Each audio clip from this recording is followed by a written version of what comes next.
اللہ اللہ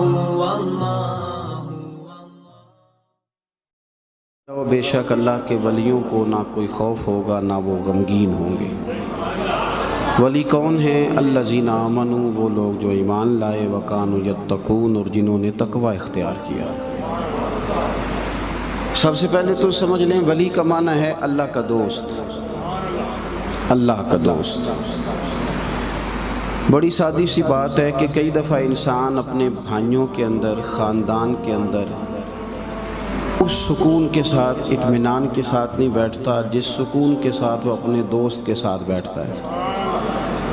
اسے محسوس ہوتا ہے کہ یہ میرا دوست ہے اور مجھے اس کے پاس جانے میں، اس کے قریب رہنے میں قرار بھی ملے گا، سکون بھی آئے گا، میرے دل کی ساری آرزویں بھی پوری ہو جائیں گی۔ اور جو دکھ، جو تکلیف میں کسی اور سے نہیں کہہ سکتا وہ اپنے دوست سے کہہ دوں گا۔ آپ اگر موبائلوں سے زیادہ میری بات پہ توجہ کریں نا تو آپ کو فائدہ ہوگا۔ یہ ویڈیو والے بھائی سے لے لیجئے گا، جی انہوں نے دیو گے کہ کال ہی رکھنی دے دیں گے؟ مان گئے نہیں جی انشاءاللہ تعالی۔ آپ مہربانی کریں جیب میں ڈالیں موبائل، مطلب تھوڑا سا پچھلوں کو بھی تکلیف ہوتی ہے جب اب اونچا، اور اطمینان سے بیٹھیں۔ فوٹو جو ہے نا اس کا ثواب کوئی نہیں دین کے اندر، اور نہ اتنا طاری کریں اس کو اپنی طبیعتوں میں، سادہ ہی کام صحیح ہے۔ درود شریف پڑھیں، سارے پڑھیے۔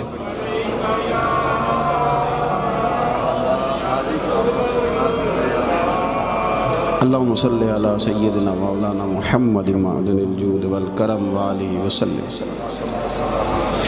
میرے بھائی، دوست کے پاس انسان قرار پاتا ہے، اسے سکون ہوتا ہے، بلکہ مل کے آ جائے نا دوست سے، ایک کو کام کریں گی اس کی، مل کے آ جائے دوست سے تو وہ کہتا ہے کہ لو یار میں نا بڑے بوجھ ہلکے کر آیا ہوں، آسانی ہو گئی۔ اسی طرح جو اللہ کا ولی ہوتا ہے نا، وہ چونکہ اللہ کا دوست ہوتا ہے تو اس لیے وہ اپنے دکھڑے بندوں سے نہیں کہتا، سارا کچھ دعا میں اپنے رب کی بارگاہ میں عرض کر دیتا ہے۔ وہ بھی مصلی پہ اسے قرار ملتا ہے۔ یہ دنیا کے تکلفات ہیں، یہ جو دنیا کے لوازمات ہیں، اس سے وہ بچنے کی کوشش کرتا ہے۔ اسے قرار نصیب ہوتا ہے جب وہ مصلی پہ جاتا ہے، قرآن پاک پڑھتا ہے، نفل پڑھتا ہے، عبادت کرتا ہے، درود شریف پڑھتا ہے۔ جب یہ چیزیں اسے نصیب ہوتی ہیں تو اسے قرار ہوتا ہے، اس لیے کہ وہ دوست کس کا ہوتا ہے؟ اللہ۔ وہ کس کا دوست ہے؟ سیاستدانوں کا نہیں، مال کا نہیں۔ ایسا نہیں کہ نذرانہ تگڑا ملے تو منظور نظر ہو گئے، ایسا نہیں۔ وہ دوست کس کا ہے؟ اللہ۔ اس لیے ایک تو یہ کہ اسے قرار اللہ کی بارگاہ میں ملتا ہے، دوسری بات یہ کہ اس کی ترجیح بھی اللہ رسول ہوتے ہیں۔ اس کی ترجیح ذاتیات نہیں، اس کی ترجیح دنیا داری نہیں، لوگوں کی گڈ بک میں آنا اس کی ترجیح نہیں۔ اس کی ترجیح یہ ہے کہ میرا رب کیسے راضی ہوتا ہے، یہ اس کی ترجیح ہے۔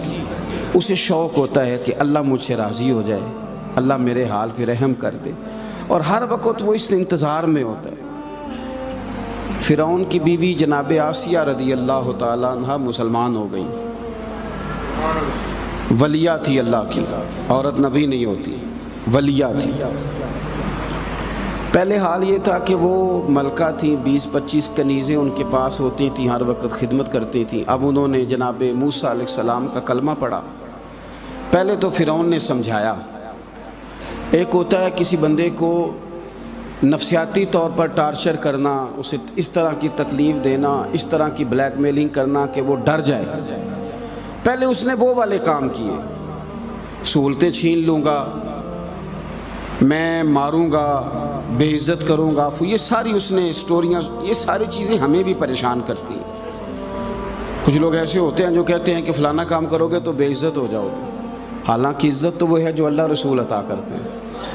لوگوں کی دی ہوئی عزت پر کیا توجہ کرنا، اور لوگ تو صرف اس کو عزت دیتے ہیں جو ان کی طبیعت پہ پورا اتر آئے۔ جس کی آپ بات مان گئے اس نے آپ کی عزت کر لی، جس کی نہ مانی اس نے عزت، اتنی سی عزت ہوتی ہے، اتنا سا معیار ہوتا ہے۔ اتنی بڑی دنیا میں آپ کس کس کی بات مانیں گے، کس کس کے معیار پہ پورے اتریں گے، کس کس کے ساتھ آپ ربط مضبوط کریں گے، اتنی بڑی دنیا۔ اس لیے نبی پاک صلی اللہ تعالیٰ علیہ وآلہ وسلم نے فرمایا رب کو راضی کر لو، اگر وہ راضی ہو جائے تو لوگوں کے دلوں میں محبت پیدا فرما دیا کرتا ہے۔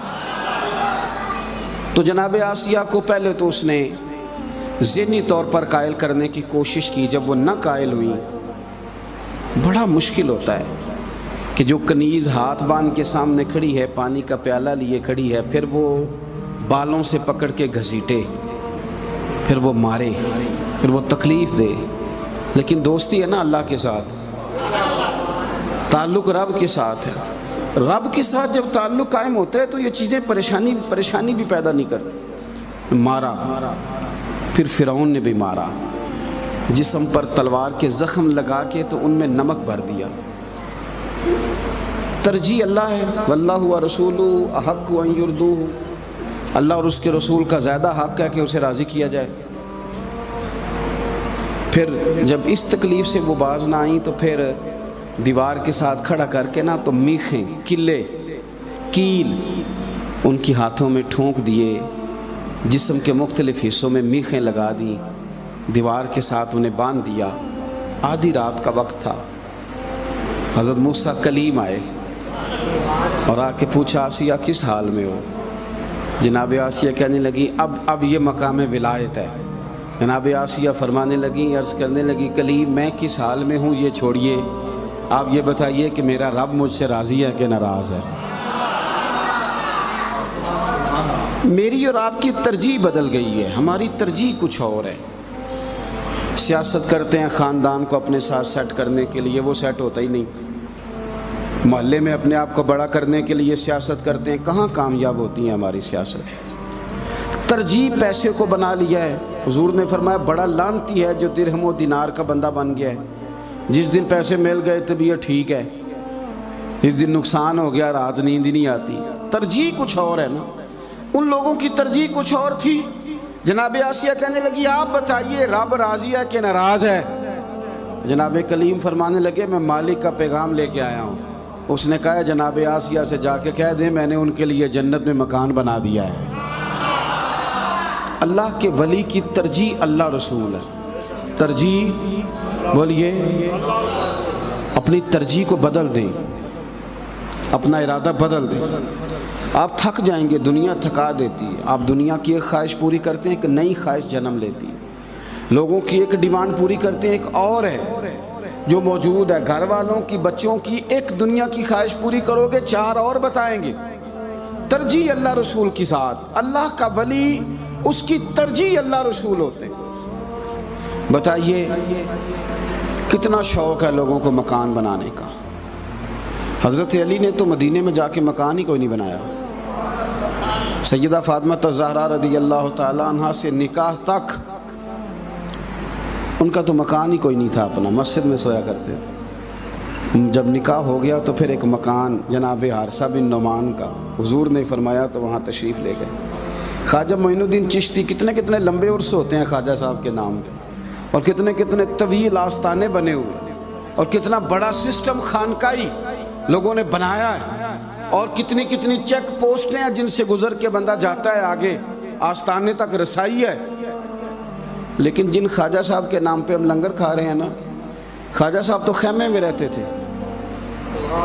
وہ تو خیمے میں رہتے تھے، اور خیمے میں یہاں خیمہ لگایا تو ہندو آگے کہتے تھے اٹھاؤ، تو خیمہ کھیڑ کے وہاں لگا لیتے تھے۔ زندگی پھر رہی تھی بھٹکتی ہوئی، یہ تو میری خانہ بدوشی کو گھر مل گیا۔ مفلس زندگی اب نہ سمجھے کوئی، مجھ کو عشق نبی اس قدر مل گیا۔ تو یہ ترجیح نہیں ہے، مکان، کوٹھی، کار، بنگلہ، شہرت، گاڑی، فوٹو، اشتہار، پوسٹر، نعرے، یہ ترجیح نہیں، تو کام ہوتا رہتا ہے۔ ترجیح کیا ہے کہ اس سے پوچھو وہ راضی ہے کہ ناراض ہے، کوئی پتہ کر کے بتاؤ، کوئی آنکھو شاید مان جاوے تے میرا بھی کام تتڑی دا بن جاوے۔ اس سے پوچھ کے بتاؤ وہ راضی ہے کہ ناراض ہے، اس سے پوچھ کے بتاؤ کہ وہ راضی ہے کہ۔ حضرت پیر میرے علی شاہ صاحب گولڑوی رحمۃ اللہ علیہ، پیر صاحب کے ایک ہی بیٹے تھے جن کو بابو جی کہا جاتا ہے۔ پیر صاحب اپنے حجرے میں بیٹھے، توجہ لگی ہوئی ہے نا کہ کوئی پیغام آئے، کوئی آ کے بتا دے کہ وہ راضی ہو گیا ہے۔ توجہ، اللہ والے کی توجہ لگی رہتی ہے، بڑی سفر کرتا ہے، بڑا آتا جاتا ہے، وہ ڈھونڈتا پھرتا ہے۔ کہیں کوئی ایسا کام کر جاؤں جس سے وہ راضی ہو جائے۔ تو حجرے میں پیر صاحب بیٹھے تھے تو ان کا خادم گھر سے آیا، مبارک ہو مبارک ہو مبارک ہو۔ تو اس نے جب اونچی اونچی آواز میں مبارک کہی تو پیر صاحب کو وجد ہو گیا، اللہ اللہ اللہ کی صدائیں آنے لگی۔ حضرت کی کیفیت بدل گئی، انداز تبدیل ہو گیا، باہر نکلے دوڑ کے، چھم چھم آنسو ہیں۔ خادم سے پوچھتے ہیں کی ہو ہے بیلیا؟ کہنے لگا حضور مبارک ہو، رب نے آپ کو بیٹا دیا ہے۔ تو آپ فرمانے لگے رب تیرا بھلا کرے، یہ بھی خبر بڑی خیر کی ہے، پر جب تو نے کہا تھا نا مبارک ہو تو میں تو سمجھا تھا شاید تجھے کسی نے بتا دیا ہے کہ مہر علی سے اللہ راضی ہو گیا ہے، میں کہیں اور پہنچ گیا تھا، تجھے پیغام آ گیا، شاید پیغام آ گیا کہ وہ راضی ہو گیا، اس نے کہہ دیا میں راضی ہوں، شاید کہہ دیا۔ او بھائی بچ جائیں گے اگر قیامت میں اس نے کہہ دیا نا انہیں جانے دو، پھر تو بچ گئے۔ اللہ کے بندے ان کی ترجیح والآخرۃ خیر وابقیٰ، ان کی ترجیح کچھ اور تھی، ہماری ترجیحات دنیا داری ہے۔ ہم بہت سارے دیندار بھی ایسے ہیں جو پورا دین کا لباس پہن کے الا ماشاءاللہ دنیا داری کرتے ہیں۔ ترجیح اللہ کے بندے کی ترجیح اللہ رسول ہے، ترجیح، اس لیے وہ پرواہ نہیں کرتے تھے۔ حضرت صدیق اکبر رضی اللہ تعالیٰ عنہ بہت بڑے تاجر ہیں، تاجر سوسائٹی کے ساتھ مل کے چلتے ہیں، مال بیچنا ہوتا ہے، دکاندار سارے گاؤں کو اپنا مخالف کر لے گا تو سودا کس نے لینا ہے؟ لیکن حضرت صدیق اکبر نے پرواہ کوئی نہیں کی، سارا مکہ مخالف ہوتا ہے تو ہو جائے نا، سارا مکہ۔ وہ قبیلے کے سردار تھے، جب آپ نے سیاست کرنی ہے، سربراہی لینی ہے تو قوم کو راضی رکھنا پڑتا ہے، جدھر ہوا چلے ادھر چلنا پڑتا ہے۔ لوگ دیکھتے ہیں کہ کس پارٹی کی ہوا ہے، وہ رخ اختیار کر جاتے ہیں۔ لیکن حضرت صدیق اکبر نے کہا سرداری نہیں چاہیے، مدینے والے کی غلامی چاہیے۔ آپ جب تک اپنی ترجیح اللہ رسول کو نہیں بناتے، میں جب تک اپنی ترجیح اللہ رسول کو نہیں بناتا، مقصود رب رسول نہیں، جب تک اتنی دیر تک مقصود کوئی نہیں۔ تو پھر آگے ارشاد فرمایا کہ الذین آمنوا، اللہ کا جو دوست ہوتا ہے اس کی پہلی صفت یہ ہے کہ اس کا ایمان بڑا پکا ہوتا ہے۔ یہ جو لوگ کمزور باتیں کرتے ہیں نا، سویرے کچھ اور کہہ رہے ہوتے ہیں، دوپہرے کچھ اور کہہ رہے ہوتے ہیں، شام کو کچھ، اور جنہوں نے آج تک فیصلہ ہی نہیں نہ کیا کہ ہم دیندار ہیں کہ دنیا دار ہیں، ابھی تک جو سوچ رہے ہیں کہ میں دین پہ چلوں گا تو کچھ ملے گا کہ یا نقصان ہوگا، جو سوچ رہے ہیں۔ میں آپ کو ایک بات بتاؤں، ہمارے ہاں لوگ کہتے ہیں جی میں نا جی ماشاءاللہ جب سے نماز پڑھنے لگا ہوں برکت ہو گئی ہے، جب سے میں مرشد کے ہاتھ میں ہاتھ دیا ہے میرا کام بڑا چل گیا ہے۔ یہ آج کل لوگوں کا ذہن بنا ہے۔ ویسے جو دروازے رسول پہ آ کے کلمہ پڑھتے تھے نا، ان کے تو بظاہر دنیا داری کی حالات خراب ہو جاتے تھے۔ کوئی نہیں سمجھ آئی، آپ کوئی نہیں سمجھ آئی۔ زخم پہ زخم کھا کے جی، خونے جگر کے گھونٹ پی، آہ نہ کر لبوں کو سی، یہ عشق ہے کو دل لگی نہیں، جے کر یار دے نام دا ملے میں نا تے انہوں چولی پا لئیے پنجے سٹیے نا، تو جے پھر یار دے نام دی ملے سولی، او دا چوٹا چوٹ لئیے پیشانٹیے نا۔ ان کا پکا ایمان تھا، پکا۔ آج تو لوگ، آپ یقین کریں، میں نے بڑی بڑی ولایت دیکھی ہے لوگوں کی، اگر طویل چل گیا تو پیر کامل ہے، اور اگر کہیں طویل نہیں نہ چلا تو پیر صاحب بھی بیک ہیں، چھٹی، کیونکہ ہم نے سٹیٹس اور بنا لیا ہے سوچ کا۔ نبی پاک کے صحابہ کا کیا انداز تھا؟ حضرت بلال حبشی نے کلمہ پڑھا تھا تو کیا فوراً سردار بن گئے تھے؟ دودھ کی نہریں جاری ہو گئی تھی، مال آ گیا تھا، وہ تو مار کھائی اور بڑی کھائی۔ اور امیہ بن خلف اور اس کے ساتھی کیا کرتے؟ موٹی چارپائی پہ بیٹھتے، حضرت بلال کو کہتے اس کے نیچے، پائے کے نیچے پیر رکھ، اور کئی کئی گھنٹے اس کے اوپر بیٹھے رہتے، تپتے ہوئے پتھر ان کے سینے پہ رکھتے، ان کی زبان پر کوئلے جلا کے رکھتے، ان کو دروں سے مارتے، کہ حضرت بلال کی زبان پہ ایک ہی لفظ جاری رہتا، احد احد احد، اللہ ایک ہے، اللہ ایک ہے، اللہ ایک ہے۔ یہ کیا اسٹیٹس ہوا کہ میرا بڑا کام چل گیا، میں گیا تھا تو بڑا، بھئی یہ کیا کمال ہے؟ یہ تو کیفیت اور ہے، اس کو سمجھیں۔ آپ کا ایمان کا پتہ چلتا ہے، ایمان کا۔ اگر آپ ایمان میں کامل ہے تو تکلیف تو آپ کو مضبوط کر دیتی ہے، دکھ تو مضبوط کر دیتا ہے۔ ایک درویش نے لکھا ہے، کسی نے حضرت بلال حبشی سے کہا تھا کہ بلال جب سے کلمہ پڑھا مار بڑی کھا رہے ہو، تو یہ اللہ والوں کی باتیں ہیں نا۔ تو حضرت بلال حبشی کہنے لگے آپ جب پیالہ لینے جاتے ہیں مارکیٹ میں مٹی کا تو اسے بجاتے کیوں ہو؟ انہوں نے کہا بجا کے دیکھتے ہیں کہ کچا ہے کہ پکا ہے۔ فرمانے لگے بس نا، میرا رب بھی تھوڑا سا نہ دیکھ رہا ہے کہ بلال کچا ہے کہ پکا ہے، تو دعا کرو میں پکا نکلوں، دعا کرو پکا نکل آؤں۔ تو ہم تو بالکل تیار ہی کوئی نہیں۔ وہ کہتے ہیں فٹافٹ جناب میں آیا تھا جب میں موجیں بن گئی۔ بھئی موجیں کس طرح بن گئی؟ کس طرح؟ میرے پاس ایک صاحب آئے، کہنے لگے آپ دعا کریں اب اللہ زندگی میں آرام دے دے۔ میں کہا تو میرے کو دعا کرا رہے ہیں جڑا بندہ آپ گڈی جو سوندا ہے گاڑی میں، آپ مجھ سے کہہ رہے ہیں۔ میں رات کو 2 بجے سویا تھا، صبح فجر میں اٹھا ہوں، ابھی تک دوبارہ میں نے چارپائی پہ کمر نہیں لگائی، اور کل مجھے 3 جگہ پہ جانا ہے، پرسوں مجھے بلوچستان جانا ہے۔ تو میں نے کہا بھائی یہ جو سفر ہے نا یہ تو مزیدار ہے سارا، اس کی طرف سے جو تکلیف آتی ہے وہ تکلیف بھی بڑی مزیدار ہوتی ہے، وہ تو کیف والا معاملہ ہے، سرور والا، وہ تو لذت والا ہے۔ تو ان کا ایمان پکا، وہ کچی باتیں نہیں کرتے، سویرے کچھ کہہ دیا شام کو کچھ کہہ دیا، یہ کیا بات ہے؟ پکی بات، تگڑی بات، مضبوط پکا عقیدہ۔ ہمارے بزرگ تو بڑا پرانا کہہ رہے ہیں کہ پیر کامل ہوندا ہے کہ یقین ہے، اس کو سمجھ لیں، بس اپنے اندر مضبوطی لائیں۔ یہ کمزور بات کرنا یہ کمزوری ہے، اس سے نکلیں آپ۔ اور یہ جو آپ کہتے ہیں نا مجھے لوگوں نے الجھا دیا تھا، لوگوں نے وسوسہ، فلانے نے یہ کہہ دیا تھا، تو صحابہ کو وسوسے دینے والوں کی تعداد زیادہ تھی۔ مکے میں 40 مسلمان تھے، باقی سارے وسوسے دینے والے ہی تھے، لیکن وہ وسوسوں پہ نہیں چلتے تھے، وہ رضائے مصطفیٰ پہ چلتے تھے۔ اپنی ایمان میں پختگی کا مزاج پیدا کریں، اللہ رسول کی باتوں کو آنکھ بند کر کے قبول کرنا سیکھیں، آنکھ بند کر کے، اس میں کسی قسم کی کوئی دوسری رائے۔ معراج کا واقعہ ہوا، لوگوں کو بڑی پریشانی ہوئی، کس طرح حضور گئے آئے، جنت دوزخ سارا کچھ، اور لیلا رات کے تھوڑے سے حصے میں حضرت صدیق اکبر کو کسی نے جا کے بتایا۔ اگر کوئی بندہ کہے میں رات کے تھوڑے سے حصے میں گیا ہوں بھی، آیا بھی ہوں، تو مان لیں گے؟ تو آپ فرمانے لگے ماننے والی بات ہی کوئی نہیں، کیسے مانیں گے؟ انہوں نے کہا پھر آپ کے نبی پاک نے فرمایا ہے۔ تو حضرت صدیق اکبر کہنے لگے اور محبوب نے فرمایا تو پھر حق اور سچ ہی فرمایا ہے۔ تو اللہ کے ولی کا ایمان مضبوط ہوتا ہے۔ دوسرا فرمایا وَكَانُوا يَتَّقُونَ، پرہیزگار لوگ ہوتے ہیں۔ کون جی؟ تھک تو نہیں گئے آپ لوگ؟ اب میرے خیال ہے 2-4 نہیں تھکے، باقی چوپی نے تے چوپ ہاں ہی ہوندی ہے۔ عمر فاروق رضی اللہ تعالیٰ عنہ نے پوچھا کہ یہ جو اللہ تعالیٰ قرآن مجید میں تقوی کی بابت بار بار ارشادات فرماتا ہے، تو آپ ہمیں بتائیے تقوی کیا ہے؟